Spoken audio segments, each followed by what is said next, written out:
You laugh at a joke, a truly good one, the kind that makes your stomach hurt. For a moment, that memory is vivid, electric. But what if that feeling wasn't just a feeling? What if it was the ink, the only ink your brain could use to write its story? Every other experience, every conversation, every sad moment, every mundane drive to work simply fails to record. It's not that you forget it. It was never there to begin with. This isn't just about having a happy-go-lucky attitude. It's a fundamental rewiring of reality based on a biological process we barely understand. To understand this world, you have to understand memory not as a file cabinet, but as a messy, living web. When you experience something, it creates a fragile trace, a pattern of neural firing. Most of these traces fade into nothing.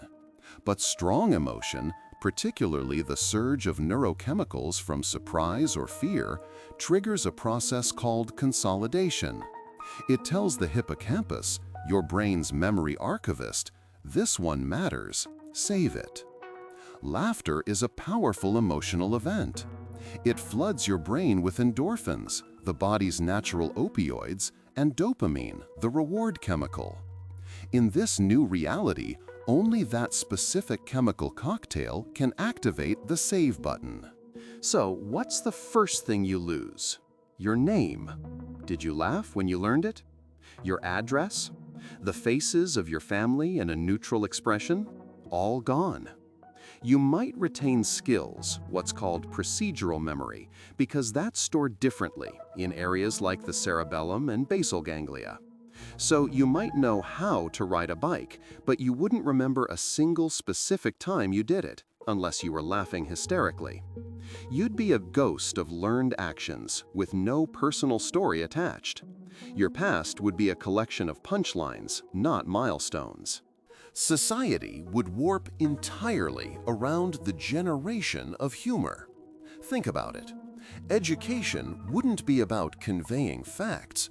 It would be about making physics hilarious. A history lesson on World War II would be impossible to remember.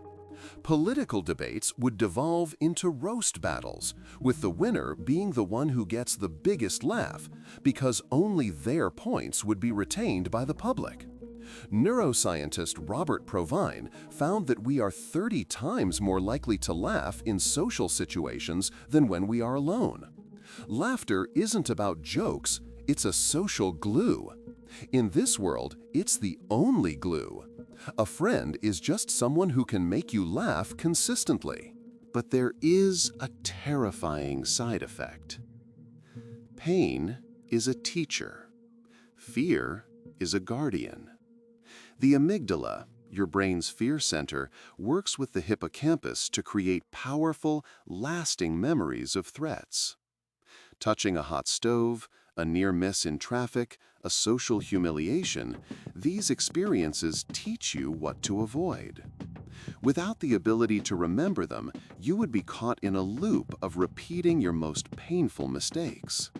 You would touch the hot stove again and again, feeling the pain in the moment, but retaining no memory of its cause, forever surprised by the burn. You'd be unable to learn from failure, from heartbreak, from loss. Who are you? Your sense of self, your identity, is the story you tell yourself about your life. It's a narrative woven from triumphs, failures, joy, and sorrow. In a world of laughter-only memory, your narrative shatters. You are no longer a person who overcame hardship or learned a difficult lesson. You are a disjointed collection of gags. Your memory of your wedding isn't the heartfelt vows, it's the moment the best man tripped over the ring bearer. Your memory of a parent isn't their wisdom or comfort, but that one time they told a silly joke at dinner. You'd lack a coherent timeline, experiencing life as a series of disconnected, amusing skits with no plot.